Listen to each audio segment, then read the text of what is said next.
This is the fact that every single one of us, even while you and I are talking right now, has cancer. You've had a tumor every single day of your life. So classically in the US, a single drug usually costs somewhere between $2 and $3 billion of investment and takes somewhere between 10 and 15 years. You can remove whole zeros from that. I mean, it's kind of limitless. Viruses can do almost anything you can imagine. Make you run faster, make you be taller. Those types of things will happen in our lifetime. And the goal of Siren, correct me if I'm wrong, is to create the sort of Amazon of biotech. Is that we don't want to make individual viruses that treat individual diseases. We want to make universal viruses that can be used to treat many. It's the GOAT. Sells about $23 billion worth a year and has for the last 24 years in a row. But it's the time you buy, right? You buy when, buy low, sell high. It's like the original Warren Buffett. All of the chess pieces are getting set up for there to be, quite frankly, another revolution in bio here. So it's about to be a wild ride.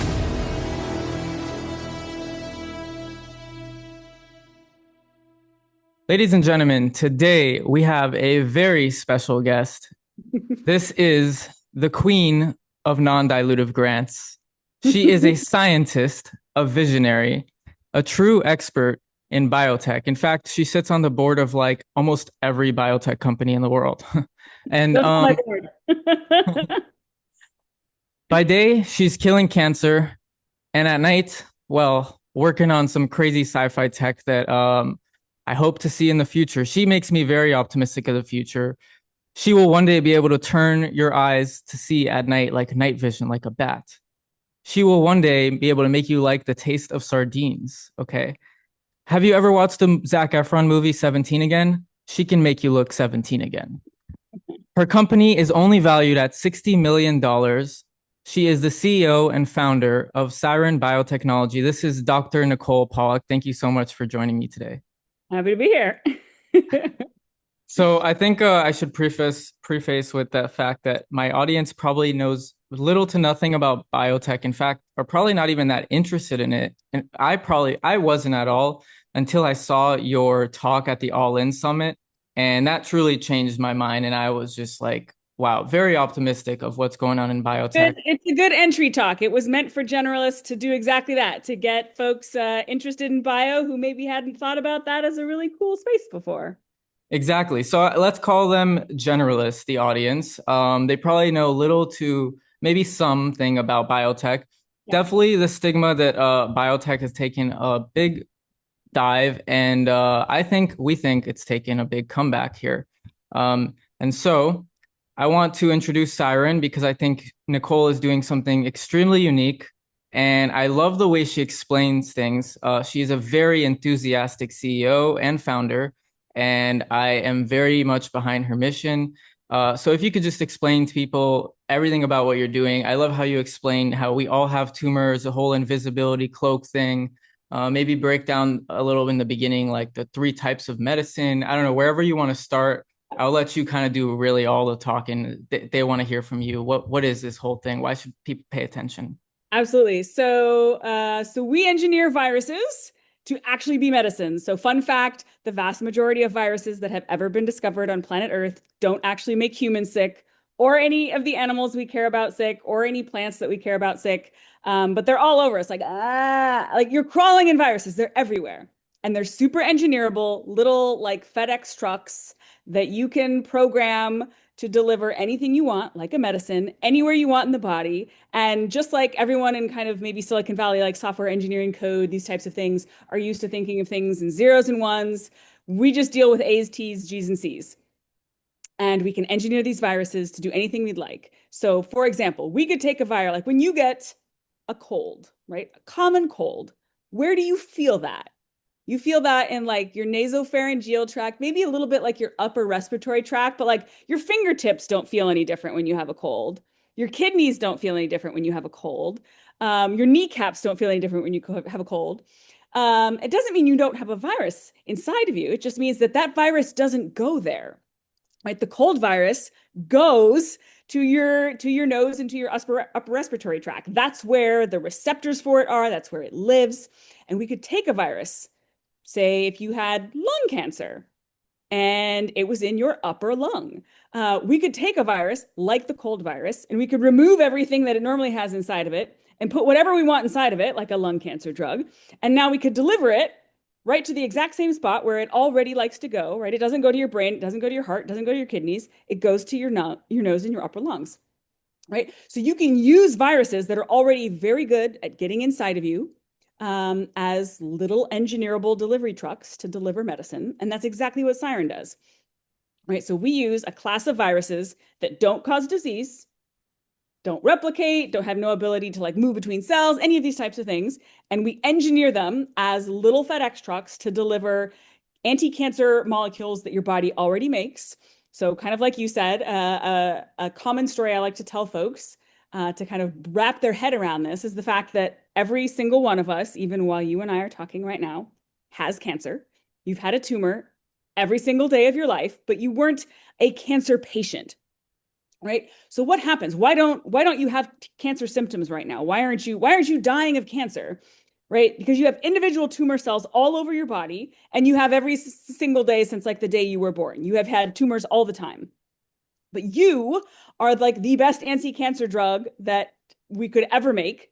Your immune system is absolutely phenomenal at destroying cancer. It's doing it right now as we are chatting. And the way it's doing that is that you have an individual tumor cell and it's somewhere in your body, like maybe it's in your shoulder, maybe it's in your left kidneys, it's somewhere. You have this individual tumor cell, and the healthy cells that surround that tumor cell are able to kind of sense that something is wrong with that cell. They don't necessarily know what, but something is up with it. And so they will send out these little chemical cues to your immune system, these anti-cancer and kind of like warning signal proteins to your immune system. These proteins are called cytokines. And they'll tell your immune system, like, hey, I don't trust this guy. Something's weird. Something's up. Will you come like swim by and run an investigation and check it out? And your immune system will do exactly that. It'll come by, it'll bind to it and kind of run an investigation and be like, I agree. Something is suspicious about this cell. And they will chew it up and get rid of it while it's still an individual cell. And that's why you do not constantly have tumors all over your entire body. Now, how do you actually ever get cancer in the first place? That actually becomes like a symptomatic thing where you've got a big tumor and now it's a problem and you're going to the hospital, right? Through all kinds of, nuanced biochemistry that don't necessarily matter for this context. Those individual tumor cells can evolve like a little invisibility cloak. And once they have that little invisibility cloak, there's no way for the healthy cells around it to kind of warn the immune system, and the immune system can't just randomly swim by to be able to run an investigation because they kind of can't see it because it's invisible. But those same proteins, those cytokines that your healthy cells used to be sending to your immune system, you can put inside of a virus and you can have that virus go to the tumor cell and basically sound the fire alarm, right? Hence the name of the company, Siren.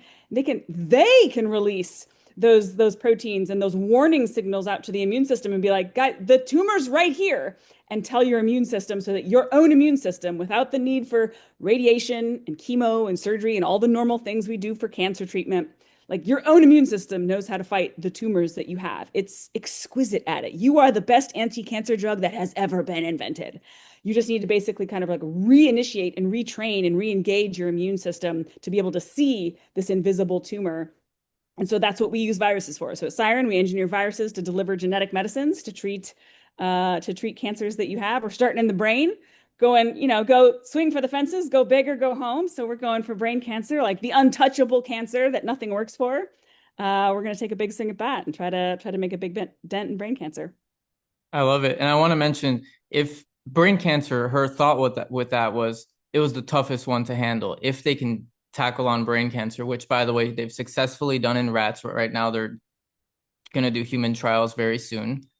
Yep. Then they're going to be able to tackle any other cancer easily. And what excited me about all this, I didn't know, first of all, how we all had cancer. And well, this all was a complete shock to me also, the fact that you can make viruses into these sort of delivery trucks. And the goal of Siren, correct me if I'm wrong, is to create the sort of Amazon of biotech, where other people can create the payloads, correct? So we still want to always own, right? Like any company, right? We want to have the vertical stack, right? We want to own all of it. So we want to own the viruses, the payloads, the everything that's inside of it, and go after as many things as possible. Like the one unifying theme of Siren is that we don't want to make individual viruses that treat individual diseases. We want to make universal viruses that can be used to treat many, many, many, many, many different, whether it's cancers or other types of diseases, always making universal assets that can be used to treat more than one thing. So that way you don't have to like always be going from 0 to 1 with every single new disease, right? So classically in the US, a single drug usually costs somewhere between $2 and $3 billion of investment and takes somewhere between 10 and 15 years because you're doing one at a time. It's like one drug for one disease, one drug for one disease. But we have a few examples where, right, the most famous cancer drug of all time, best-selling cancer drug of all time, Keytruda. It's the GOAT. Sells about $23 billion worth a year and has for the last like 24 years in a row. This drug can be used to treat many different cancers. That's one of the reasons why it's an absolute global blockbuster. And so we want to do something similar and kind of become the Keytruda, but of gene therapy, where we have a single drug that can be used to treat many different cancers. So we can iterate much more quickly, do clinical trials much more quickly, and really shorten down that development time so that it's not 15 years for each new drug and $2 to $3 billion. Maybe it's $100 million in 4 years, and you can just start, pushing these things out much, much more quickly, and becoming a little bit more like a factory at that point. Awesome. Can we get into a little bit of the fun stuff of beyond cancer and diseases? I like how you speak about how the FDA only allows for you to tackle diseases, not human enhancements. Can we Yeah. speak about a little, and is that even a long-term plan for Siren in, I don't know, 10, 20, who knows, 30 years? I'm personally a young guy. I'm just curious also, like, what are the types of things can you talk about to the people they probably don't know? What are the types of things we can even do with gene therapy? I mean, it's kind of limitless. Viruses can do almost anything you can imagine, right? So anything you would like to deliver somewhere in the body, whether it's to your eyes, to your brain, to your heart, to your lung, to your kidneys, to your skin, there are viruses already. Like we don't even need to engineer these. Like there are viruses that exist out in nature right now today that already go to that tissue that do not cause disease in humans. And you can put anything you'd like inside of them. So any type of longevity payload that you're interested in, right? Some peptide, some combination of genes. You can do gene editing to modify. So if you were born with a genetic mutation that you got from your mom or your dad, and you don't want to be burdened with that for the rest of your life, right? We can go in and actually correct those mutations in place. Right now, we are only allowed, not only in the US, but anywhere in the world. Right now, we're only allowed to do that in what's called your somatic cells. So that's all the cells of your body that are not sperm and eggs, right? Because sperm and eggs, if you changed it there, then it would be heritable. But within our lifetimes, right? The vast majority of your listeners are probably like similar in age to us, probably a skew a bit younger, right? Within all of our lifetimes, it will be legal to definitely do heritable gene editing at some point. We're now not only changing mutations in like, your skin, your heart, your lungs, where it's not heritable, right? Where it's only you that gets to benefit, but you could change it in sperm and eggs so that it would become a heritable thing that you would pass on.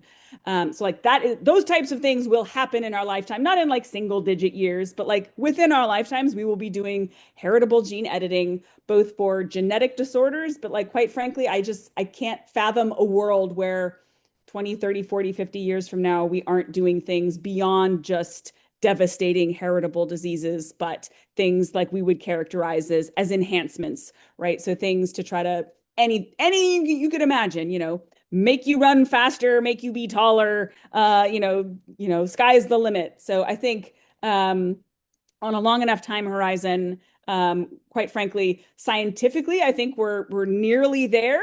It's more we've just kind of societally and in terms of like, what's politically legal and what is society willing to kind of accept. Those are the things that need to kind of catch up to where scientifically I think we'll be here in just a few years. So I think sky's kind of the limit. So Awesome. stay tuned. It's going to be a wild ride in our lifetimes. Yeah. Let's finalize with that wild ride. So there's been a big stigma with biotech. People are not even, well, why? Well, people are. it's going to be like she said, it's going to be a wild ride, and people are just starting to learn about it. How can you explain why this is maybe a little bit different than people see all these biotech stocks go down a lot and they're just really worried like how is this any different? They don't know how to distinguish. There's so many Yeah. different companies. I know you spoke about like how it's universal, so maybe I guess that is a big part of it, right? Maybe whatever you want to touch on, how would you differentiate? I mean, no matter what, I mean, there's kind of like the greater macroeconomic market, right? The greater stock exchange, just broadly, that includes like Apple and Nvidia and everybody, right? Like the stock market is always kind of doing these cycles of booms and busts and bull and bear markets and these types of things. And biotech is no different. We are absolutely like, there's no sugarcoating it. We are in a trough right now. Like the entire biotech ecosystem, no matter what modality you're talking about, no matter what disease you're talking about, it's just in a trough. But these things always last in like, so, 2, 3, 4, 5, 6 year cycles. They go up and they go down, boom and bust. We're in a trough right now, which means like it's a scary time. And it's not a fun time to be a CEO, but it's the time you buy, right? You buy when, buy low, sell high. It's like the original Warren Buffett, like buy low, sell high. So like it's in a trough. Things are a very valuable price. So find things where you think like the science is there, the fundamentals are there, the team is there, the promise is there. And like that's when you buy and then sell when it skyrockets in a few years. So like Siren's not a public company, so you can't buy our stock yet. We have an open crowdfunding right now on WeFunder that's open until I think the end of next week. But whether it's Siren or anybody else, make sure like the founding team is there, make a founder bet, sure the technology and the kind of promise and the market is there, and do your due diligence and these types of things. But like now is the time to buy when prices are low and get ready because in a couple of years, particularly as we start to like layer AI onto everything that we're all doing scientifically, like the amount of capital you're going to need is going to go down and the like iteration time and the clinical development time and the preclinical development times will all shrink as well. So it's not going to take $3 billion in 15 years for each new drug. It's going to like reduce, you can remove whole zeros from that. It's just going to be a completely different ball game, quite frankly, in the next like 5 years. This is not even like decades from now. Like in the next 5 years, there will be a drug that was completely developed like in silico with AI predictions that we then validate in a clinical trial, and we'll be able to do all of this for like $50 million as opposed to 3 billion. So like the entry ticket, the price to kind of get in on these things is just categorically going to change. And I think with this new FDA, we're seeing also a lot of interest in trying to take some pretty big swings at bat to try to improve like the regulatory state as it pertains to kind of like how many things, how many hurdles you're going to have to jump through to get something approved here for at least for the US market. So I think there are a lot of things, despite the fact that like the greater macroeconomic market is like a little bit scary at the moment. We're all hoping for some more interest rate drops.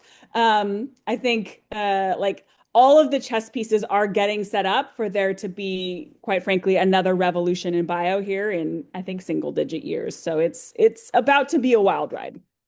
Very exciting. Thank you so much for your time. No I worries. will link below the All In podcast. I think that is one of her greatest talks to anyone interested. And I will also link WeFunder to anyone who's interested in investing. And as always, guys, until next time, stay thinking, question everything, and peace out.